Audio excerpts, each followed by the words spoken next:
Good morning, everybody. This is one of the many days that I feel very privileged to represent the host country of the United Nations, so as to have the chance to address you on such an important occasion. On behalf of the United States, I wish to convey our deepest and most heartfelt condolences to Her Majesty, Queen Sirikit, her children and grandchildren, and to the people of Thailand on the passing of His Majesty, King Bhumibol Adulyadej. His Majesty was not only a lifelong friend and partner to the United States, but he also had deep personal ties to our nation. The King's parents met in Cambridge, Massachusetts, where both were studying medicine, his father at Harvard and his mother at Simmons College. His Majesty only lived there as an infant, but his presence is still very much felt in Cambridge. I can speak with a bit of authority on this subject because before I had the privilege of serving in the Obama administration, I was a professor in Cambridge at Harvard's Kennedy School of Government.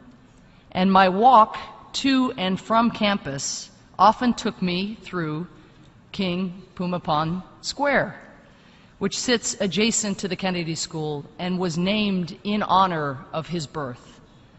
Walking through King Bhumibol Square, it is not uncommon to see Thai people who had come to pay homage to His Majesty, taking photographs next to the plaque bearing his name in the square. There are several places like that in Cambridge. In the nearby Brigham and Women's Hospital, where His Majesty's mother once worked, hardly a day goes by when Thai visitors do not come bearing gifts, flowers, or small handwritten notes. That is the kind of devotion His Majesty inspired in the Thai people. Nearly 2 decades ago, a journalist asked the King how he wanted to be remembered. He replied that he cared very little about how history remembered him. He said, quote, "If they want to write about me in a good way, they should write how I do things that are useful," end quote. In the eyes of His Majesty, doing things that were useful meant finding a way to solve problems that affected real people, most importantly, the vulnerable and marginalized people. And as the King saw it, the only way to know what was useful and to understand the problems that people were facing was to get out into the field, into the places where people lived.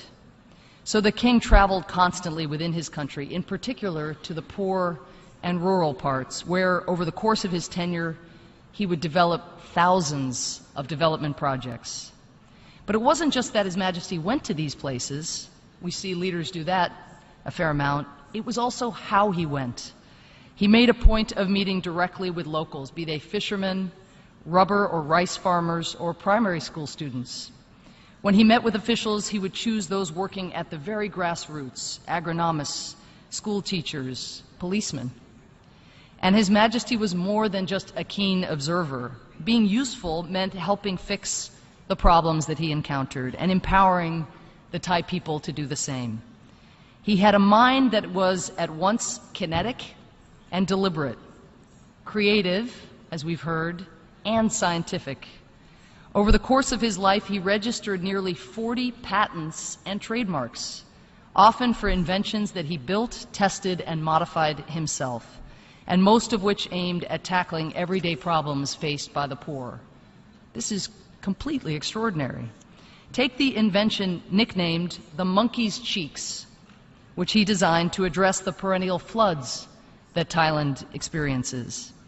His Majesty remembered seeing as a child the way that monkeys would store chewed bananas in their cheeks so that they could eat them late, and built a system of small reservoirs that worked using a similar principle, storing excess water during heavy rains that could be used later for irrigation.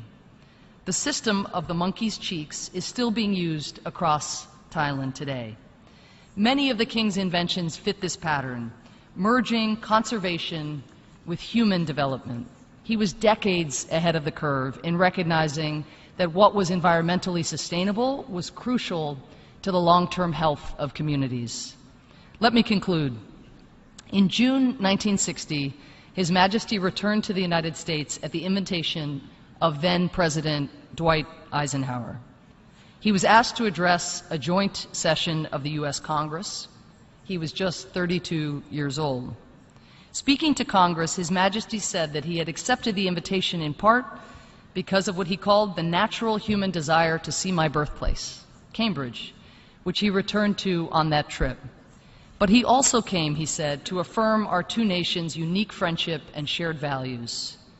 As he put it, friendship of one government for another is an important thing, but it is friendship of one people for another that assuredly guarantees peace and progress. His Majesty told members of the U.S. Congress that there was one tradition valued above all others for the Thai people, the commitment to family. He said, quote, "The members of a family are expected to help one another whenever there is a need for assistance. The giving of aid is a merit in itself. The giver does not expect to hear others sing his praises every day, nor does he expect any return. The receiver is nevertheless grateful. He too, in his turn, will carry out his obligations." End quote. Now, the King was speaking about the bonds and generosity among members of Thai families. But in retrospect, his words can just as easily be applied to the way that he lived his life, a life of always looking for ways to be useful to those in need, a life of giving and of serving every single day, not to earn praise, not to get something in return, but rather because that is what one does for family. And His Majesty considered all the people of Thailand to be his family. How fortunate the Thai people were to have had His Majesty as a member of their family, and how fortunate we are to be able to learn from the way that this remarkable king chose to live his life. Thank you.